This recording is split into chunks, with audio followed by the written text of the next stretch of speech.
एक गलती जो हर मर्द करता है और उसे पता भी नहीं चलता।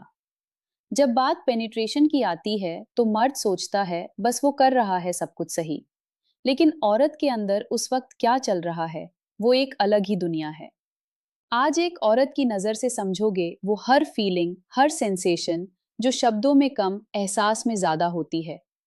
और जब ये समझ जाओगे तो परफॉर्मेंस नहीं, कनेक्शन बदल जाएगा। लुब्रिकेशन और फोरप्ले।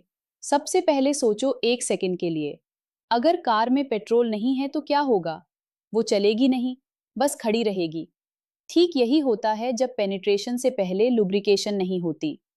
फोरप्ले कोई ऑप्शन नहीं है, ये पूरे एक्सपीरियंस की नींव है। जितना वक्त तुम फोरप्ले को दोगे, उतना ज्यादा औरत का बदन खुद ब खुद तैयार होता है। नेचुरल लुब्रिकेशन तभी होती है जब वो मानसिक और शारीरिक दोनों तरह से अराउज्ड हों। और ये सिर्फ छूने से नहीं होता, माहौल, बातें, नजरें, सब कुछ मायने रखता है। अगर फोरप्ले जल्दबाजी में किया तो समझो कुछ नहीं किया। औरत का बदन उस वक्त रेडी नहीं होता जब तुम रेडी होते हो, उसे वक्त चाहिए, सब्रट चाहिए, सब्रट चाहिए। और जब वो सच में अराउजद होती है तो लुब्रिकेशन खुद आते हैं, किसी बाहरी चीज की जरूरत नहीं पड़ती। लेकिन कभी कभी किसी को नेचुरल लुब्रिकेशन कम होती, हाई हार्मोन्स की वजह से, स्ट्रेस की वजह से, या बस उस दिन बॉडी का मूड नहीं होता। उस वक्त आर्टिफिशियल लुब शर्म की बात नहीं, वो समझदारी है। बिना लुब्रिकेशन के पेनिट्रेशन सिर्फ दर्द देता है, और दर्द कभी अच्छा एक्सपीरियंस नहीं बनाता। तो 2 पॉइंट शुरुआत धीमी रखें, फिर धीरे धीरे स्पीड बढ़ाएं। सोचो, अगर तुम किसी को पहली बार गले लगाओ तो क्या तुम एकदम से कस के बीच चलोगे? नहीं ना, पहले धीरे से, फिर तोदा और करीब। बिल्कुल यही बात यहाँ भी लागू होती है। शुरुआत में जब पेनिस वीडियो होता है तो औरत का शरीर उस मोमेंट को प्रोसेस कर रहा होता है, उसकी बॉडी एडजस्ट हो रही होती है, उसके मसाज भी रिलैक्स हो रहे होते हैं। अगर इसी वक्त मैंने स्पीड बढ़ा दी तो वो सेंसेशन जो उसे मिलनी चाहिए थी वो दाद में बदल जाती है। और एक बार दाद हुआ तो उसी की बॉडी खुद को बंद कर लेती है। इसीलिए शुरुआत हमेशा धीमी रखो। जब तुम धीरे धीरे मूव करते हो तो उसके इंटरनल नर्व्स एक्टिवेट होने लगते हैं। हर मूवमेंट के साथ उसकी सेंसिटिविटी बढ़ती है, उसका लुब्रिकेशन बढ़ता है, और उसका पूरा ध्यान सिर्फ उस सेंसेशन पर आ जाता है। फिर जब तुम धीरे धीरे रफ्तार बढ़ाते हो तो वो फीलिंग डबल हो जाती है। उसकी बॉडी खुद तुमसे और मांगने लगती है। असली मजा स्पीड में नहीं, उस बिल्डअप में है। 3, इरेक्शन मजबूत और टाइमिंग सही होनी चाहिए। सोचो एक पल के लिए, अगर गाड़ी का इंजन कमजोर हो तो कितनी भी अच्छी सड़क हो, गाड़ी वो मजा नहीं देगी जो देनी चाहिए। बिल्कुल यही बात है इरेक्शन के साथ। जितना मजबूत इरेक्शन होगा उतना फीमेल पार्टनर को अंदर से वो सेंसेशन मिलेगी जो उसे बार बार उस लम्हे में खींचती है। कमजोर इरेक्शन में ना वो फ्रिक्शन बनता है, ना वो प्रेशर, और बिना इसके फीमेल पार्टनर की बॉडी रिस्पॉन्ड ही नहीं करती उस तरह से जैसे करनी चाहिए। अब बात करते हैं टाइमिंग की, और यह उससे भी जरूरी है जितना तुम समझते हो। बहुत मर्द यही गलती करते हैं कि जल्दी में सब कुछ खत्म कर देते हैं, लेकिन फीमेल की बॉडी को वार्म अप चाहिए, टाइम चाहिए, एक रिदम चाहिए। जब तुम उस रिदम को पकड़ लेते हो, धीरे शुरू करके धीरे धीरे बढ़ाते हो, तब उसकी बॉडी खुद ब खुद रिस्पॉन्ड करने लगती है, लुब्रिकेशन बढ़ता है, सेंसिटिविटी बढ़ती है। तो असली खेल सिर्फ ताकत का नहीं, तो सही वक्त पर सही चाल का है। 4, फीमेल की फीलिंग सेंसेशन आधारित होती है। सुनो एक बात जो शायद किसी ने तुम्हें कभी नहीं बताई, औरत तुम्हें उस तरह फील नहीं करती जैसा तुम सोचते हो।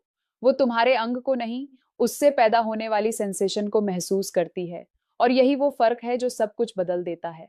इंटरनल मसल्स बेहद इलास्टिक होते हैं, इसलिए वो हर मूवमेंट को उस तरह रजिस्टर नहीं करती जैसा तुम सोचते हो, बल्कि उसका पूरा ध्यान उस वाइब्रेशन पे होता है, उस फ्रिक्शन पे होता है, उस रिदम पर होता है जो तुम क्रिएट कर रहे हो। जितना तुम्हारा तरीका बेहतर होगा, जितनी तुम्हारी स्पीड कंट्रोल्ड होगी, उतनी उसकी बॉडी रिस्पॉन्ड करेगी। और जब वो रिस्पॉन्ड करना शुरू करती है ना, तो वो फीलिंग किसी और चीज से कंपेयर नहीं होती। एक इंटरनल गुदगुदी, एक शिवरिंग जो अंदर से उठती है और पूरी बॉडी में फैल जाती है, यही वो लम्हा है जिसके लिए वो तुम्हारे साथ होती है। इसीलिए साइज से ज्यादा स्टाइल मायने रखता है।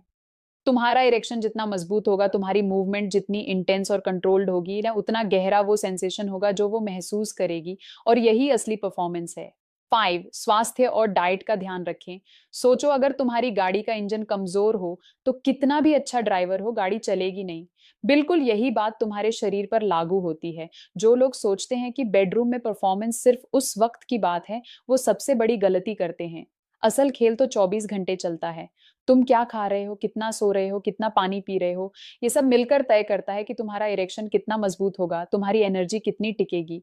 जिंक और मैग्नीशियम से भरपूर खाना जैसे कद्दू के बीज, केला, अंडे, दूध, ये सीधे तुम्हारे टेस्टोस्टेरॉन को बूस्ट करते हैं।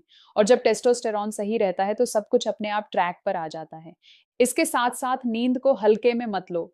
रात को 7-8 घंटे की नींद नहीं ली तो शरीर रिकवर नहीं होता, हॉर्मोन्स बिगड़ते हैं और बेडरूम में वो दम नहीं रहता जो तुम चाहते हो। और सबसे जरूरी, तनाव। ये एक चीज अकेले सब कुछ बर्बाद कर सकती है। रोजाना थोड़ी एक्सरसाइज है, ध्यान या बस टहलना भी काफी है। शरीर जब अंदर से मजबूत होता है तो बाहर से भी दिखता है। और फिर पार्टनर को वो एहसास देना जो वो याद रखे, ये मुश्किल नहीं रहता। सुनो, जो आज तुमने जाना वो ज्यादातर मर्दों को कभी कोई नहीं बताता। औरत के एहसास को समझना कोई रॉकेट साइंस नहीं है। बस थोड़ी सी समझ, थोड़ा सा सब्र और खुद पर ध्यान देने की जरूरत है। जब तुम लुब्रिकेशन का ख्याल रखते हो, जब तुम धीरे धीरे आगे बढ़ते हो, जब तुम्हारा शरीर अंदर से मजबूत होता है, तब सिर्फ परफॉर्मेंस नहीं बदलती, पूरा कनेक्शन बदल जाता है। याद रखो, वो हर सेंसेशन जो वो महसूस करती है वो तुम्हारी वजह से होती है। तुम्हारा तरीका, तुम्हारी टाइमिंग, तुम्हारी एनर्जी, यही सब मिलकर उसके लिए वो लम्हा बनाते हैं जो वो भूल नहीं पाती।